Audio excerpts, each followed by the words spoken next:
8થી 10 કલાક કામ કરો ને તો પણ તમે કોઈ બીજાના ડ્રીમ પૂરા કરી રહ્યા છો, તમારા પોતાના નહીં. Think about it. તમારા બોસનું ટાર્ગેટ હોય છે, કંપનીનું ગ્રોથ હોય છે, પ્રોફિટ પણ કંપનીનું જ વધે છે, પણ તમારી લાઈફમાં શું ચેન્જ થાય છે? Same routine, same salary, same struggle. Promotion માટે પણ વેઇટ કરવાનું, સેલરી માટે પણ વેઇટ કરવાનું, વીકેન્ડ માટે બી વેઇટ કરવાનું, અને તમારી લાઈફ વેઇટમાં જ નીકળી જાય છે. પણ ટ્રુથ ઇઝ, નો મેટર કેટલું પણ કામ કરો, there always a limit. Now imagine this lifestyle. તમે જે કામ કરો એનો ડાયરેક્ટ રિઝલ્ટ તમને મળે. No fixed income, no permission needed. જેટલું તમે ગ્રો કરો એટલું તમે અર્ન કરો. That's the difference, right? I know એવા પીપલ જે 9 to 5માં 5 વર્ષથી કામ કરે છે પણ still same lifestyle. And I know એ પીપલને પણ જે લોકો ફોન અને ઇન્ટરનેટથી પોતાની લાઈફ ચેન્જ કરી દીધી. ડિફરન્ટ ટેલેન્ટનો નથી, ડિસિઝનનો છે.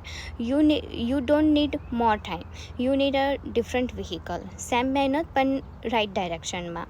સો આસ્ક યોર સેલ્ફ ટુડે, હું મારા ડ્રીમ બિલ્ડ કરી રહ્યો છું કે કોઈ બીજાના સપના પૂરા કરી રહ્યો છું?